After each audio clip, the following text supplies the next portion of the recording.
please make sure to project and enunciate your questions for the benefit of our audience, both on Clemson Plus and on Zoom. So, Coach, whenever you're ready, take it away. All right. Well, again, proud of our guys for this past week and getting on the right track. Did a lot of great things in the game, and excited about being back at home this week. Another opportunity for us to go play. It was an awesome environment last week, and I know this weekend will be as well.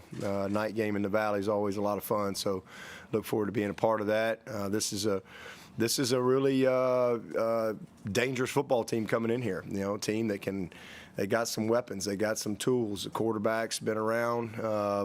He's not going to be a guy that's going to be overwhelmed with the environment. This is a kid that has started at Texas and started at Nebraska, so he's been in, a lot of big-time games and understands the environment that he's coming into.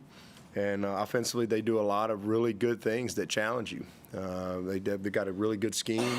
Coach Herman has known him for a long time. He's always done a good job offensively, and they've got some speed. They got some dudes that can really, really run, that can take the top off really quick. Got a couple of talented backs in at number 3 and number 2 that are very impressive and run hard. This will be one of the biggest offensive lines we'll play against all year. These guys are massive. I mean, they're huge across the front, and veteran group. So, this is and then again, the quarterback is a guy that can make throws. He can get out of the pocket. I'm sure they'll probably move him out of the pocket. He creates well, extends plays well. When he scrambles, he looks to throw. But he will pull it down and run it as well. So, again, this is a good football team. They're 2 games in. And, I know they're disappointed with their game they're coming off of, and with a couple turnovers in that game. But this is a team that will challenge us schematically and athletically. So we look forward to that matchup and competing against these guys. And then over on the other side, defensively, same thing. They've got some very active guys up front that are disruptive. Number 50 and number 8, 2 really impressive inside players. 95 and 19 really just jump out at you, and 49. They play really hard. Guys on the back end can run. So just a good group across the board. They've kind of shown a little bit of everything in the first 2 games as far as their style of play. In and out of different fronts, multiple fronts, movement up front. They've shown a little bit of everything coverage-wise in a couple games. So there's a lot of things on tape already just in 2 games. Not afraid to get up and challenge receivers, and also have played a lot of zone as well. So. A little bit of everything to get ready for, but at the end of the day, it's about us just keep building, see if we can cut out a couple of these disasters that we've had in the first 2 games, and offensively, and just put 4 good quarters together of complementary football, and if we do that, we can match up with anybody. But excited about again the opportunity this week, and look forward to it.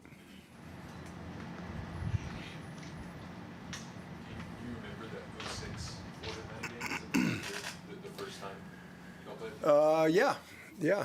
I remember that game. Yeah, that was. I think they hadn't been D1 long, if I remember correctly. I think they had just going. Yeah, hadn't been D1 a long time.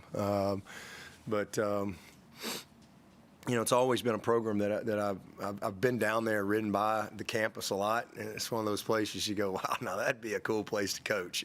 I mean. Not a bad gig there, man. Great place to live, and then when they built the campus, the stadium on campus there, it's created a really nice venue and environment. So maybe we should do a home and home with these guys, a little trip down there. But Coach Schnellenberger,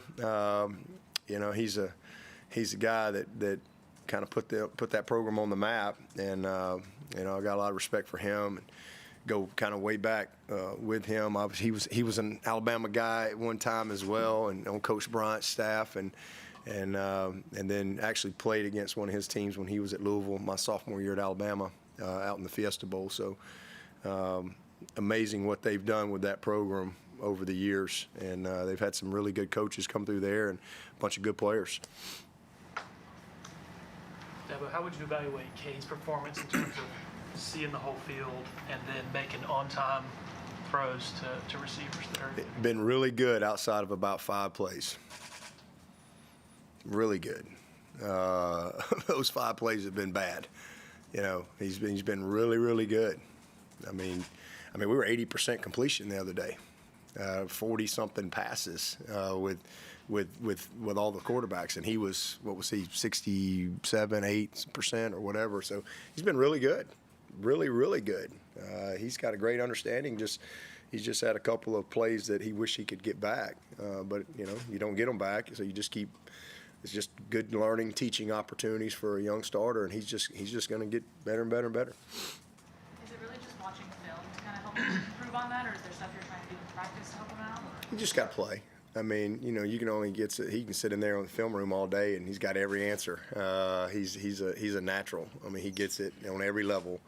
But you just got to go play, and you can go practice and get it too. But it's another thing when you get out there and it's you know, game situations and game time decisions, and he's been really, really good. I mean, you know, he's made a couple of plays in the first 2 games that, again, hopefully he'll never make the rest of his career. And that was the 4th and 8, and that was the just awful play last week. I mean, he's gonna fumble a snap again in his career. I mean, that's football. I mean, he's not perfect. I mean, but that was a bad play. But you know, hopefully that's a rarity. But that'll happen again in his career. But the play on the picks, that can't ever happen again. And the 4th and 8 can't ever happen again. And I don't think they will. I think those are just very, very. You know, teachable opportunities that you learn from playing the game, you know, as a young player, and that's what he'll use it as that. Is there another area of either the offense or defense that you also have the feeling of just got to let them play and get the reps, and there's really, you know, nothing more than that for improvement? I mean, it's just turnovers. I mean, that's it. I mean, we're really doing. We've played 2 pretty good games defensively. And, you know, we've actually played pretty good both games offensively. And the major issue is turnovers. And, you know, what we needed to improve on this from the first week to last week was red zone. And, you know, obviously that was a major issue at Duke with, I mean, 3 or 4 trips down there and you get nothing, 2 of them on the 1.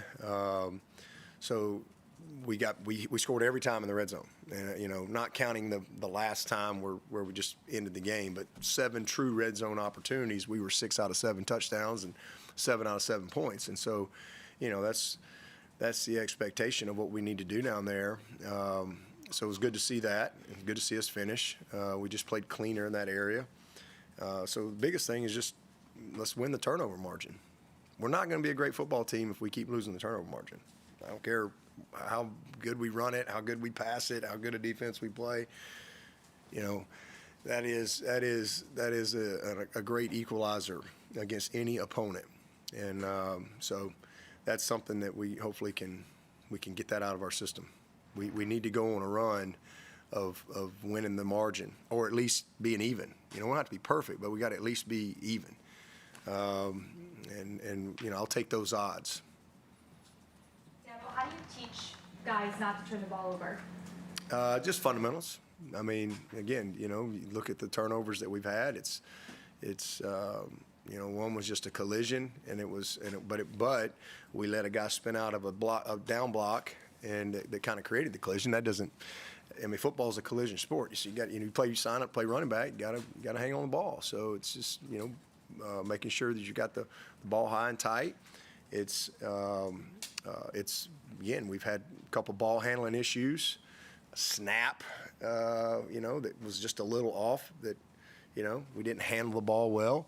So those are just fundamental things that you have to just work every single day, which we do. I mean, you're never going to be perfect, but we've just got to, and then we got to create more.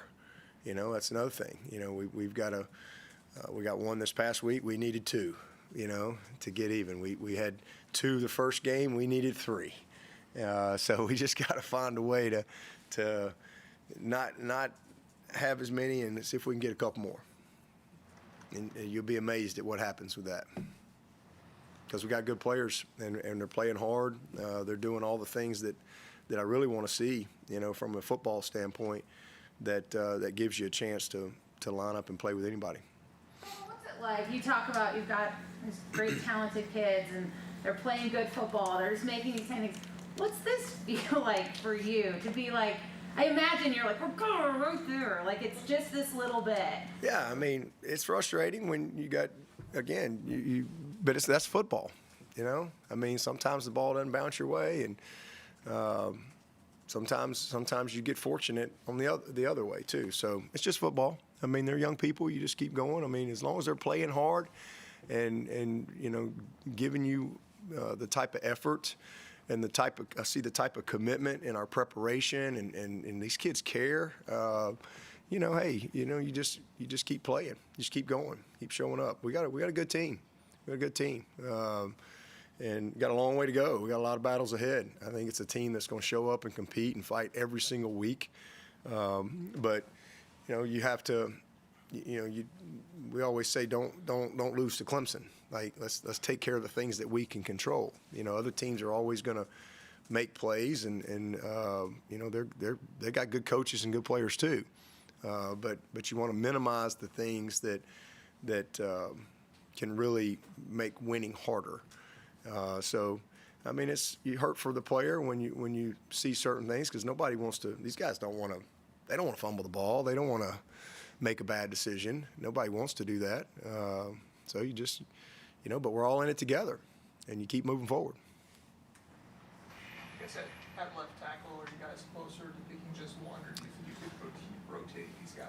No, I think we're not disappointed with anybody, and I think we'll keep battling through there. You know, probably going to be, you know, maybe at some point there's a like bam, aha moment where we go, that guy, but right now we're pretty pleased with you know, the guys that we got. You know, now they kind of got, you know, they're kind of on a day-to-day, week-to-week type of deal as far as how they're competing, but we're not disappointed with either one of those guys, and you know, also want to at some point get, you know, we work Tate a little bit. We want to get Tate a little bit of work too, but because, you know, we've got 6 guys that we think can play tackle for us, but we're still, you know, kind of going through the process. We've thrown the ball very well. We've ran the ball very well. So it's not like our guys have not played good. They've played good. So we just keep working through it, and maybe at some point, as we get further along in the season, somebody will just really separate. But I'd be just fine if they don't too, because I love the fact that we got multiple good players there. It's really encouraging.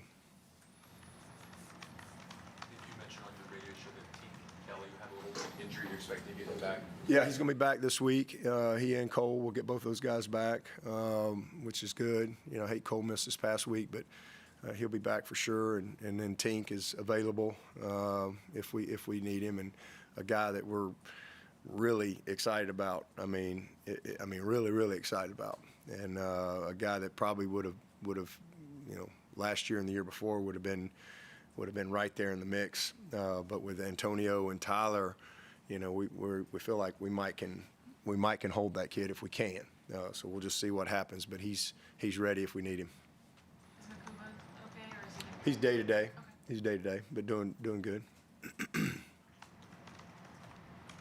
I didn't notice until Saturday that Mickey was on the sidelines.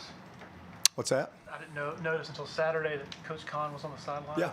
Can you sort of go into what was behind that? And so Just wanted to, you know, we put Ski up top, and you know, a couple of our support staff guys up there, and just, you know, wanted to get him down on the field. We just felt like from a communication standpoint, it would help us, and it's been good. Guys are playing well. You know, again, we're our pass offense, pass defense was my biggest area that we needed to improve. And after 2 games, we're doing a pretty good job right there. So hopefully that'll continue. I think TJ Parker is pushing for a full-on starting role already. You're getting there. No, that would insinuate that Maskell and XT are not playing well. Maskell and XT are playing. Maskell, especially, this kid had a great game the other day. I mean, a really, really good game, and is playing really well, playing long and fast. But TJ Parker is playing at starter reps. You know, I mean, he's definitely our 3rd guy, but. Neither one of those other guys are in jeopardy of losing. They've done nothing to lose their job or anything like that. But we certainly recognize TJ and his what he's done in 2 games. I mean, and he got a lot of opportunity the other day because he's a young player, hadn't played a lot. So we definitely wanted to get him in there, and really proud of what we've seen out of him. He's a kid we were super excited about coming in, and he's a guy that could be a starter for us for sure. But he, Maskell and XT are definitely our guys right now.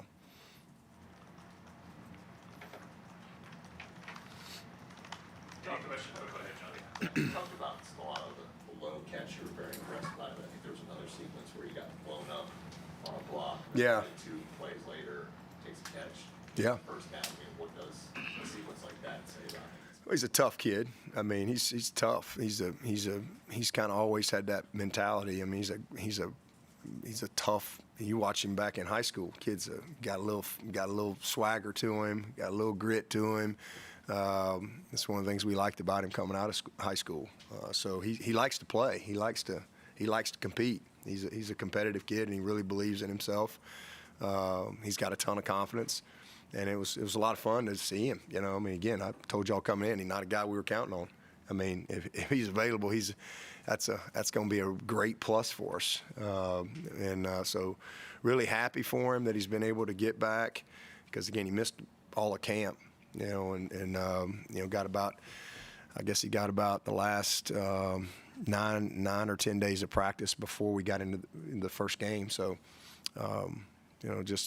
it's good. It's good for him to have the success that he had and get banged around a little bit, and his confidence is as good as it's been since he's been at Clemson. And it's really the first time since he's been here that he's been healthy. And now that he's had a little bit of success, he's trying to seize the moment, as he's, just sat there for 2 years watching and can't really perform and do what he loves to do. So he's just really happy that he's getting a chance to go play, and he's taking advantage of his opportunity. Some good yards after the catch. He's a snatcher. He is a snatcher. I mean, he snatches the football. It's one of the things we like about him, and definitely can help us. Definitely can help us. So, hopefully we can keep him rolling. Dabo, is there anybody you want to see get more involved that you haven't yet on Saturday night? More involved.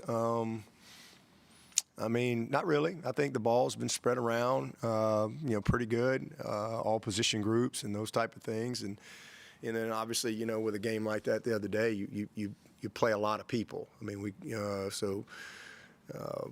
you get, some of your guys out so you can get some other guys some opportunity to see them. But I think that we've gotten everybody involved. The backs have been very involved. We've our running game has been outstanding. The passing game's been outstanding. We've involved, all the positions. Everybody's had opportunities. Probably the biggest guy would be, wasn't available last week, and that's Cole. He just hadn't had as much opportunity yet. But, at some point you're going to see him. And then Adam, I think he only had maybe 2 or 3 opportunities. And then, you sub a lot, playing a lot of guys. So, got a couple individuals that hopefully will get more opportunity as we get into the heart of the season. But as far as just groups, I mean, we're spreading the ball around really well, and pleased with that.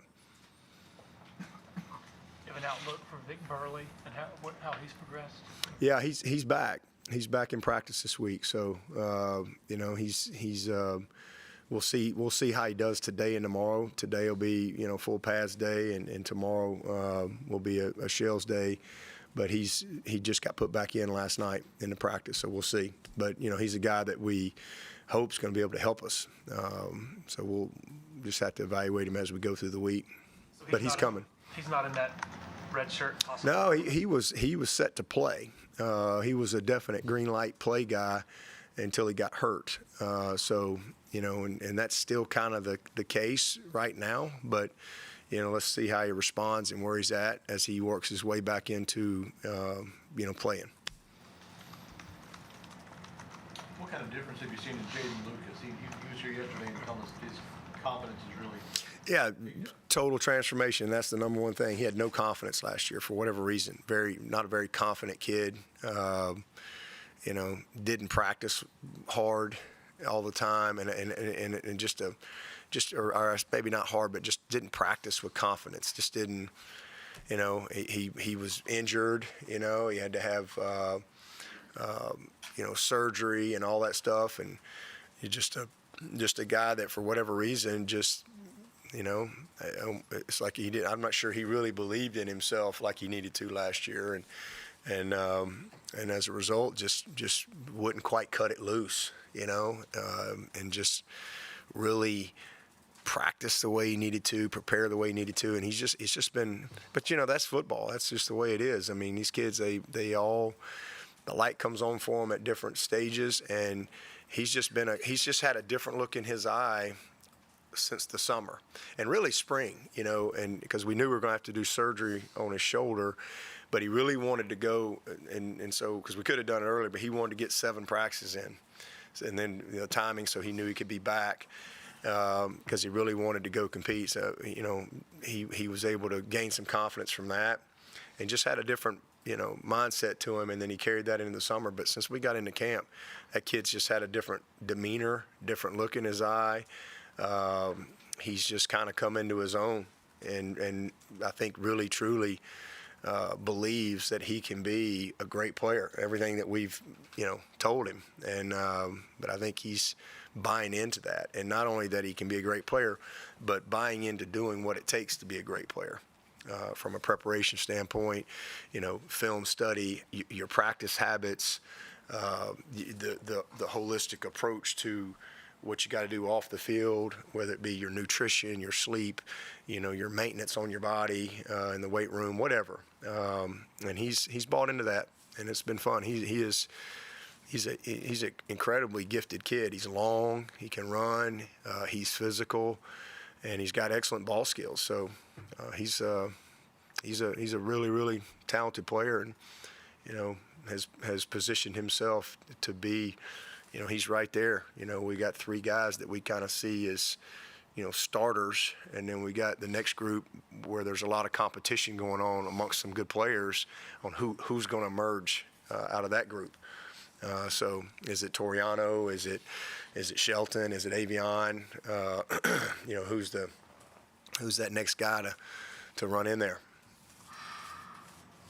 Speaking of this secondary, their quarterback, Casey Thompson, he averaged almost 9 yards an attempt last year in Nebraska, which was 11th in the country. Is he going to really test your secondary downfield? So I think he throws it downfield. Yeah, they're going to test us in 2 ways. Schematically, they're going to test us because they do a lot of really good things. There's a ton of misdirection, a ton of play action, a ton of pistol play action, swap boots, RPO stuff that creates conflict. Really, really schemed up well that way, and I think that's really suits him. A million cross mesh routes, a lot of mesh concepts, and again, screen game mixed in with it as well. But his ability to throw the football on the move, I think is a huge challenge because he's very, very capable of, and he's confident as far as stepping up and up and out, or just getting out, and he's a guy that looks to throw. Again, he'll pull it down and run, but he looks to throw. So that's going to challenge us. So we've got to be great with our scramble drill. And again, going against our defense, I'm sure they're going to try to move him early, whether it be some, guard pull scheme to get him on an edge where he can maybe throw back You see some of that on tape to try to create, a longer clock as opposed to just sitting in the pocket. I think you'll see some of those things from him, and he's got some swagger to him. He's a good player. But yeah, he's gonna challenge us with his skill. But those receivers he's got, listen, this number one can fly. This guy is an absolute rocket. So you better know where he is every time we line up on defense. You better know where that guy is. And they got guys that can run for sure. So, but he can get it to him. He's confident, and that the scheme and then himself will challenge those guys. It'll be a good test for us, for sure. Because he's got Charlie Fry and Chad Lunsford and Ed Warner, a lot of those old Big Ten guys. Can you see that Big Ten influence? Yeah, Especially with that offense. Well, they run the ball. Again, when you watch this number 3, he's a downhill physical runner. So it's a good mix, with a really physical downhill. Again, a lot of pistol play action stuff. Again, that creates a lot of conflict, and then they're throwing in behind your backers, especially against a defense like ours that's fast. So they'll try to manipulate our speed, I'm sure. And then we've seen, about 3 trick plays in 2 games already. We've seen reverse passes.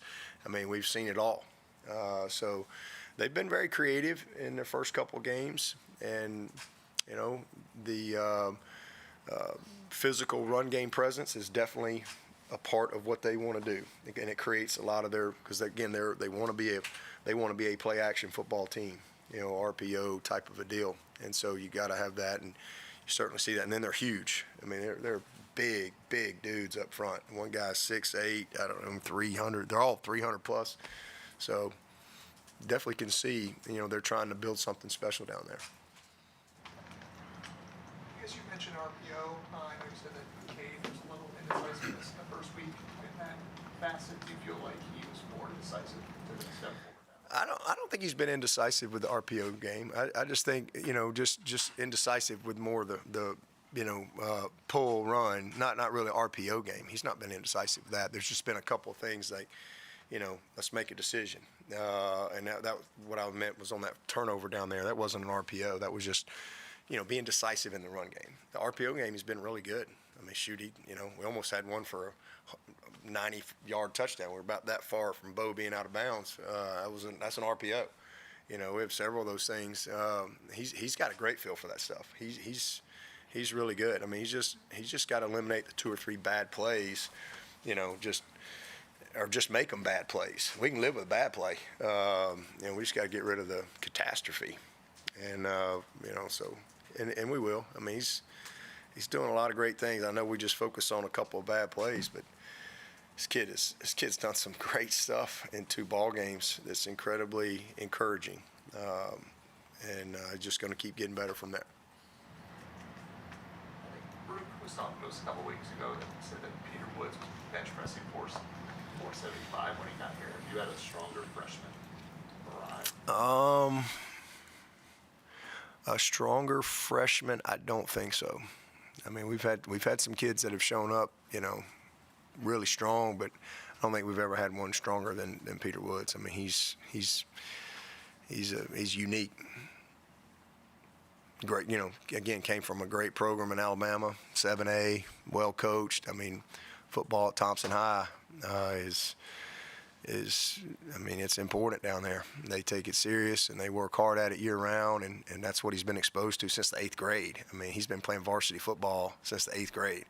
So this kid just way ahead what your typical kid walking into high school has been exposed to, both how he's been coached and just the competitiveness and the nature of how they've trained all throughout his career there, and then just God's gifted him. He's just unbelievable.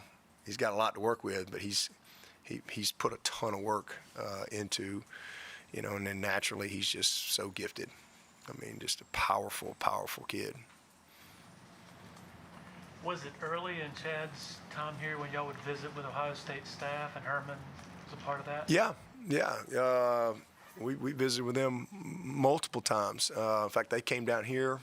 Tom and them came down here a Can't remember what year that was. And then one year we played them and then met with them and watched the game after we beat them. So that's what, you know, that's kind of one of the things about coaching that's unique. You know, the coaches have always, you know, they get together and, you know, I mean, obviously we wouldn't go meet with our in-state rival, you know, but and break down tape together. But you get out of games like that, and you got relationships and things like that. Coaches meet and try to make each other better. You know, whether it be defensive coaches getting together or offensive coaches getting together, or linebacker coaches, OL coaches have their own, like they have their own society, if you will. They meet in dark rooms all across the country to plot and scheme. So that's just the nature of the business. But yeah, it's kind of unique, you know. But yeah, I've been around Tom several times. He's a good football coach. Any questions for Coach from Zoom? Yeah, Dabo, this is Pete at AP. I have one, but I wanted to ask another kind of follow-up to that. Was that Ohio State thing, was that after the bowl game a few years ago, or was it one of the CFP games that you played? I believe it was one of the. I think it was one of the CFP games. I'm pretty sure. Yeah, it's kind of interesting. You know, I also wanted to know, a little bit off topic, I guess there have been a couple of reviews this college season that have gone a little bit longer than some have wanted. Where do you stand on that? Are you let's get the call right no matter how long it takes, or hey, we need to keep things flowing in a good time? You know, I don't think we've had. You know, just yeah, I don't think we've had. I mean, I think there needs to be a good streamlined process for sure, and I think it's kind of conference to conference on how that's managed. I think it's been fine so far the first two games for us, but I want to get it right. I mean, I definitely want to get it right. Yeah. Do you talk? Have you met with Al, who's the head of officials? Riveron. Do you provide any? Yeah. Do you provide any input on that process to him? Does he ask for input? Oh, Al's great. I mean, he goes around. I mean, he came here just like I'm sure he went to all the schools and met with us for probably an hour or so. And we had an opportunity to talk about a lot of things. And he had things he wanted to talk about and make sure we all were on the same page. He wanted to explain, you know, their process week in, week out as far as how they create accountability. And what the expectations are and how, you know, the mechanics of what they do, but also, you know, whether it be plays that we send in that need to be reviewed, you know, and that process on how we get the feedback so we have good communication all the way to instant replay like you're talking about and what his expectations for that is.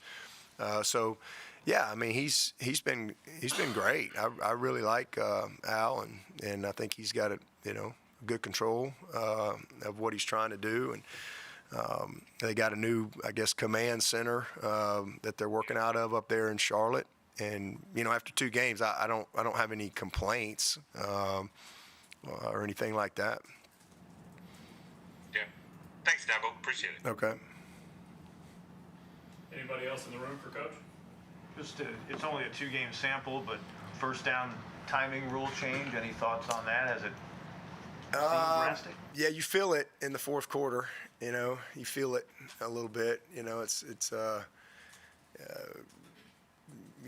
good or bad, but you definitely feel like, you know, good this past week. You know, I'm trying to get all my quarterbacks in, and that clock, you know, Helms went on like a 22-play drive. It seemed like. I mean, it was a long drive, and that clock just kind of flew by, and then, you know, Duke game, you're trying to slow it down, and it's so you feel it one way or the other in the fourth quarter. But also on the flip side, we're averaging 80-something plays a game, so we're averaging more plays per game right now than we have in quite a while. So I mean, and we had 37 first downs this week, and we had how many first downs we had the first game? 29 or something like that. We had 29 first downs in the first game. I mean, it's we've been getting our opportunities. There's no doubt about that. So it hasn't really affected our plays, to this point, but you feel it, and it's unfortunate that we missed a lot of opportunity in the first game, and now all of a sudden you get in a game where you just, you got to get a couple possessions, and boy, that clock, you feel it moving fast in the fourth quarter for sure. With Young, you mentioned the low kicks. Is that something that was pretty easily correctable? I know you said you liked his performance. Well, I mean, I don't know that I wouldn't say it's easily correctable. I think it's just a technical thing, and not really has not been an issue. It wasn't an issue all of camp. I mean, this kid's kicking it way high and over the pipes, but for whatever reason, he just. And again, sometimes you're gonna go through some growing pains along the way, whether it's stage fright or whatever. Everybody thinks they can do it, but. It's a hard job, and but he's a very talented guy, and it was good to see him, bounce back. But he's just got to continue to work his technique and get the ball up, and he knows how to do that. I mean, he's a kid that's been training to be a kicker his entire life, and he understands the mechanics of it. But, I understand the mechanics of my golf swing too, but I don't always get it right. I can tell you all about it, but I'll still hook that sucker over there in the water too in a heartbeat, unfortunately. So, it's just one of those things that you gotta just get your confidence and get some rhythm, and hopefully we can get him going. I have a question about Garrett. I was watching him kind of on the field before Duke and before this past week, and you see a lot of coaches who they have their private time, have headphones on, they're grinding. He walks around like he doesn't have a care in the world. Even during the game, doesn't seem to ever get rattled. You see coaches who come out, offensive coordinators with the big, what our fans will call the Waffle House play sheets. He's got little cards and a pen. What have you learned about this guy through 2 games now? Well, he's really got a call sheet, but he just folds it up. It's not cards and a pen. It's a call sheet, but he just likes to fold it up and look at whatever part that he's looking at. But it's a front and back, call sheet. But he's just. I just think that's just who he is. I mean, he's just. It's how he's been raised. I mean, he's a very even keel guy. He has fun. He keeps it loose. Had birthday yesterday, by the way. So happy birthday to G Money. We call him G Money. But he's just a great guy. I mean,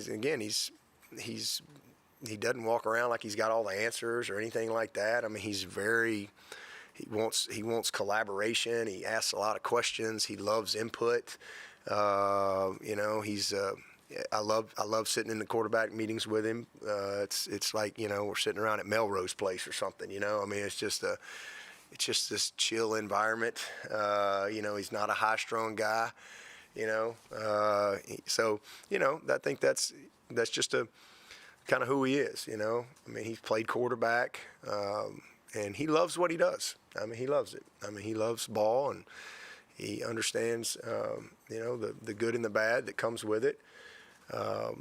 He likes to teach, but everybody, it's just who he is. Just like Wes. Wes the same way. I mean, you just who you are. Some guys are. Chad was, chewed 8 packs of gum and drank 10 Red Bulls by halftime, right? And that's who he is. And Tony was just very, very cerebral. He wanted to be away from everything, and he can, 'cause he's an engineer, right? And everything had to be perfect all the time. He had to have an answer for everything. That's how Tony was wired. Like he's not going to bed unless he's got an answer for everything. That's how he is, and that's what I loved about Tony. And this kid Tony, this grown man here. I mean, what he did for his time here was amazing. And G Money, he's a little more, he's a little more of a free spirit. It didn't work. All right, next play. Well, we'll try that again. That wasn't good. And I love that about him. He's got a good understanding of it, and he also, we think a lot alike in that, it's matchups. I mean, it's matchups. Let's get the best players the ball. you know, and he's done a nice job of that to this point. And then also in game, you know, he's got a good feel for, you know, what's happening on the field. He's got a good feel for that. In that way, was it being killed? Is he kind of the perfect foil for Cade, who can get Yeah. a little excited? Yeah. Oh, he's been great. Yeah. Yeah. Cade's a run through a brick wall guy for sure, and you know, he's been a good fit for him.